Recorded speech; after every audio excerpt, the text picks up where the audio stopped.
안녕하세요, 미주모입니다. 최근에 기술주 하락장 때문에 너무 힘드실 거라고 생각이 됩니다. 아쉽게도 지금은 많은 매크로 문제 때문에 펀더멘털 탄탄한 기업도 하락하는 기간이에요. 현재 중요 빅테크주들이 지금 기술적인 면으로 볼 때 중요한 레벨에 있어서 이 영상을 만들기로 하였습니다. 여러분들이 펀더멘털로 어떤 주식을 점검한 후 좋은 주식을 찾게 되잖아요. 그 후 기술적인 분석은 좋은 매수점을 찾는데 도움을 준다고 생각하시면 될 것 같습니다.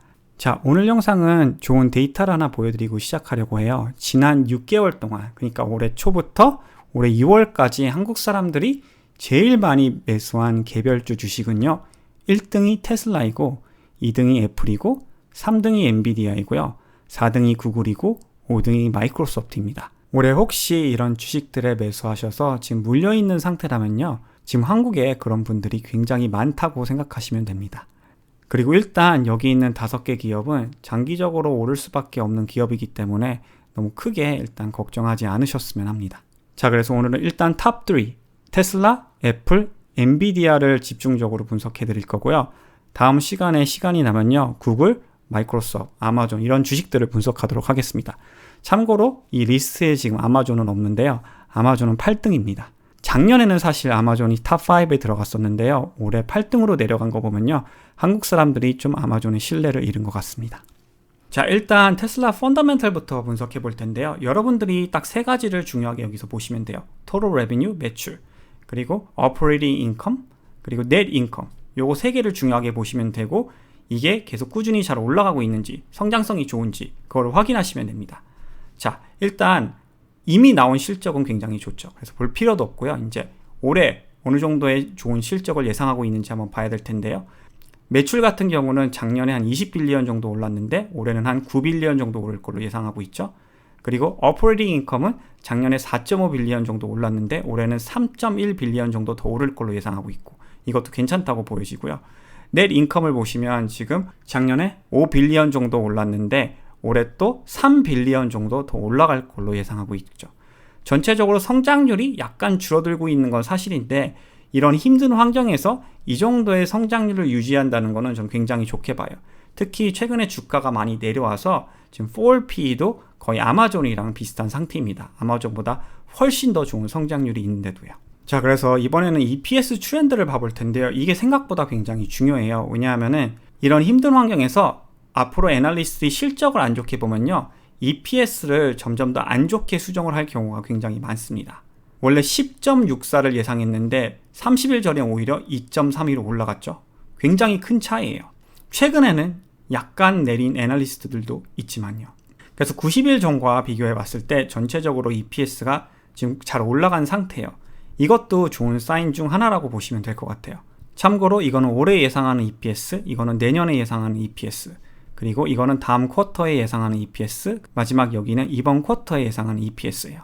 근데 좀 신기한 게 하나가 있다면요. 이번 쿼터 예상하는 EPS는 지금 좀 내려갔어요, 사실. 그쵸? 그 대신 다음 쿼터 예상하는 EPS는 좀 올라갔고요. 그래서 지금 보시면 단기적으로 애널리스트들이 지금 실적 타격을 받을 가능성이 있다고 조금 판단을 한 것 같아요. 하지만 이거에 또 좋은 점은 있어요. 실적을 이번에 낮게 잡았으니까 예상보다 더 좋은 실적이 나올 가능성은 조금 더 높아졌다고 볼 수는 있는 거죠. 이미 주가는 조정을 받았으니까요. 자, 이제 테슬라 기술적인 분석을 해드리면요. 지난번에 기억하시죠? 내려가는 이 저항선을 딱 지지선으로 만들어 놨더니 이 비슷한 포인트에 반등을 한 걸요.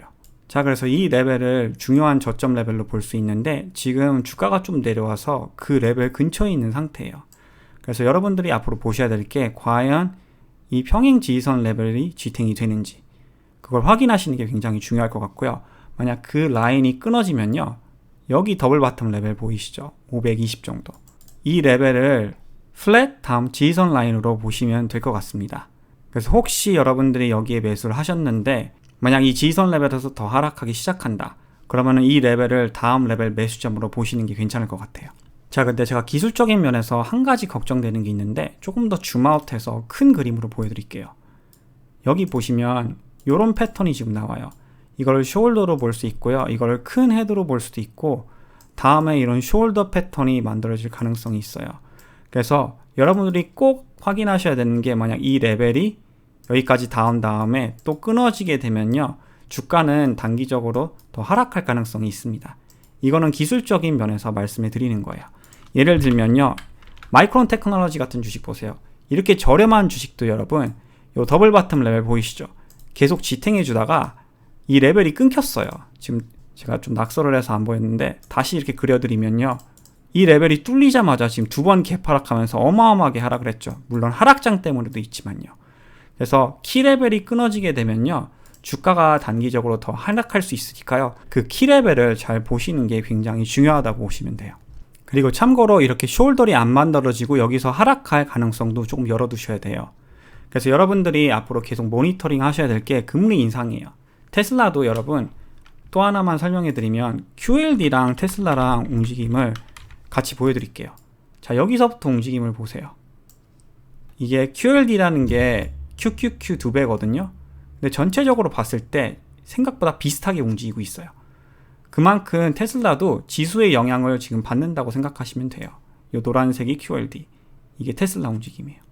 보시면 이 고점에서 봤을 때 지금 거의 똑같이 움직이고 있죠. 그래서 테슬라도 결국 지수의 힘을 받고, 만약 금리 인상 확률이 CPI 때문에 앞으로 계속 높아지게 되면요, 하락할 가능성이 충분히 더 있기 때문에 여러분들이 지금 같은 경우는 현금 레벨을 충분히 유지하시고요, 이런 키 레벨 때 조금씩 분할 매수하는 게 그래도 제일 낫다고 저는 생각합니다. 그리고 만약 여러분들이 지금 시장 센티멘트가 너무 안 좋아 보여서 나는 더 하락할 것 같다, 그렇게 생각하시면 더 보수적으로 어프로치 하시면 되는 거죠.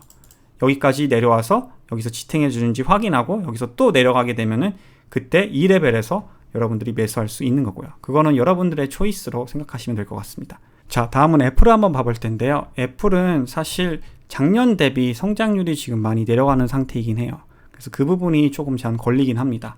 예를 들면 2020년에서 2021년까지는 여러분 거의 팬데믹 베네핏으로 매출이 90빌리언 올랐어요. 근데 올해는 20빌리언 정도 오를 걸로 보고 있죠. 어퍼레이팅 인컴도 보세요. 지금 작년 대비 62% 올랐는데 올해는 지금 한 10% 정도로 예상하고 있고, 또 넷 인컴 자체는 지금 보시면 94에서 101입니다. 그러니까 작년에는 65%가 나왔는데 지금 올해는 겨우 7% 정도를 예상하고 있는 거죠.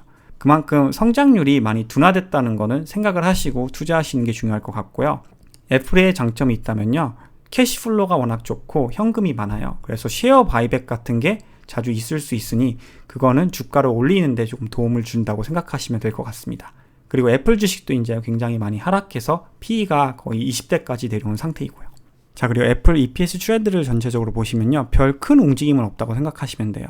하지만 60일 전과 비교했을 때 이번 쿼터 EPS 실적은 조금 내렸어요.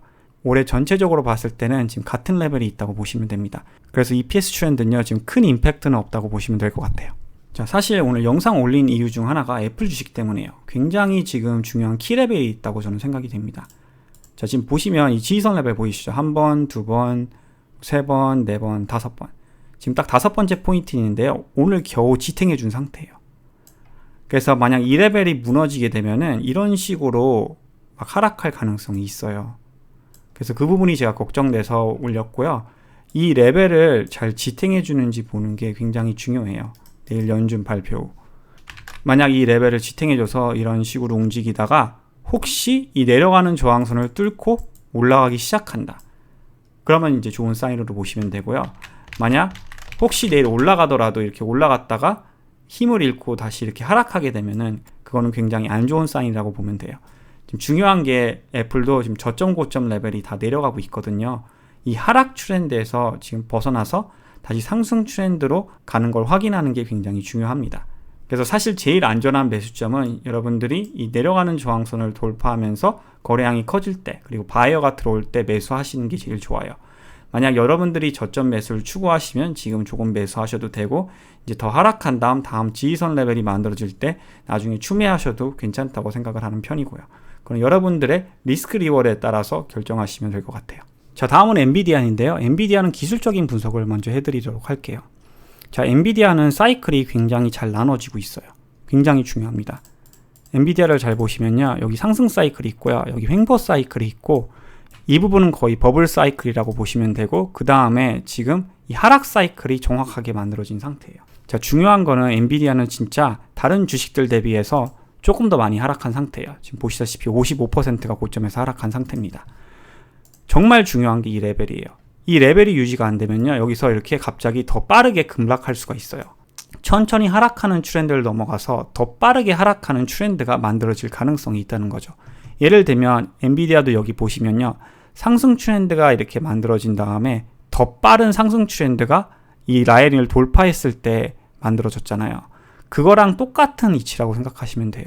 주식은 알고리즘도 있고요, 센티멘트, 그러니까 이모션도 담겨 있기 때문에 상승할 때는 진짜 언제까지 상승할지 모르게 상승을 하고요, 또 하락할 때는 한꺼번에 어마어마하게 하락할 가능성이 있어요. 특히 지금 같은 하락장에는요. 그래서 여러분들이 키레벨을 잘 확인을 하시고요, 만약 이 레벨에서도 더 하락하기 시작을 한다, 그리고 지수도 점점 더 빠르게 내려오기 시작한다, 그러면 여러분들이 현금을 좀 보수적으로 사용하셔야 될 것 같아요. 자, 다음은 엔비디아 펀더멘털도 한번 봐볼 텐데요. 사실 매출 성장률이 썩 좋아 보이진 않아요. 그러니까 예를 들면 작년에는 10 빌리언 정도 올라갔고 61%가 올라갔는데요. 26.9에서 29.54는 한 10% 정도밖에 안 되는 상태입니다. 그러니까 52, 61 이렇게 성장하던 기업이 지금 매출 성장률이 10%밖에 안 된다는 뜻이죠. 그리고 오퍼레이팅 인컴도 보시면요, 작년에는 131%가 올라갔어요. 근데 올해는 지금 12빌리언을 예상하고 있으니까 이것도 한 12%밖에 안 되죠. 그리고 넷 인컴은요, 오히려 작년보다 더 마이너스로 예상하고 있어요. 그래서 전체적으로 봤을 때 엔비디아가 최근에 펀더멘털이 제가 보여드렸던 3개의 주식 중에선 제일 안 좋기 때문에 다른 빅테크 주식들보다 조금 더 많이 하락하지 않았나 라고 생각이 됩니다. 자, 그리고 마지막으로 엔비디아 EPS 트렌드도 보여드리면요, 30일 전과 7일 전으로 비교해 봤을 때 지금 전체적으로 조금 내린 상태예요. 그래서 이것도 약간 마이너스로 저는 적용됐다고 생각이 됩니다. 그만큼 올해 수익률이 조금 더 안 좋을 걸로 최근에 예상한 거니까요. 자, 마지막으로 빅테크 기업들은 지수 따라 좀 움직일 때가 많아서 지수도 간단하게 분석해 드리고 싶은데, 아쉽게도 지수는 지금 안 좋은 상태에 있다고 보시면 돼요. 왜냐하면 지지선이 끊어졌을 때마다 지수는 계속 하락을 했어요. 예를 들면 장기간 지지선이 끊어졌을 때도 여기서 하락을 하고, 단기적인 지지선이 여기서 끊어졌을 때 또 하락을 하고, 여기서도 지지선이 끊어졌을 때 하락을 하고, 지금 요 출풀 바텀 레벨도 지금 끊어진 상태예요. 그래서 물론 단기적인 반등이 조금 있을 수 있고, 뭐 여기 살짝 올라올 수는 있지만, 저는 전체적으로 볼 때 지금 지수 센티멘트가 안 좋은 상태예요. 그래서 내일 연준 발표를 보시고, 내일 연준이 만약 인플레이션에 대한 컨피던스가 좀 없게 되면은 조금 더 저렴한 가격에 주식을 사실 가능성도 있으니 그 점을 꼭 참고하시고 투자를 하시길 바랍니다. 그리고 마지막으로 EPS 트렌드에 대해서 조금 더 설명해 드리고 마무리하고 싶은데요. 화면을 보시면 야후 웹사이트예요. 야후 파이낸스에 가셔서 요 애널리시스를 클릭을 하시면요, 최근 EPS 트렌드가 보여요. 그래서 지금은 샤피파이 주식을 보여드리는 건데, 보세요. 최근 예상했던 EPS가 4.61이었는데 90일 전에 지금 1.49가 된 상태입니다. 그래서 샤피파이 같은 주식이 대폭락을 한 거예요. 왜냐하면은 훨씬 더 좋은 수익을 예상했었는데 지금 안 좋은 EPS 리비전이 계속 일어나고 있으니까요. 그래서 여러분들이 주식 투자를 하실 때 지금 이 주식이 계속 앞으로 좋은 수익이 있을 건지 확인을 하시려면 요 EPS 트렌드를 확인하시는 것도 저는 중요하다고 생각이 됩니다. 자, 오늘 영상은 여기까지 하도록 할게요. 굉장히 힘든 장에서 여러분들 다들 힘내시고 안전하게 성투하시길 바랍니다. 오늘도 시청해 주셔서 대단히 감사드립니다.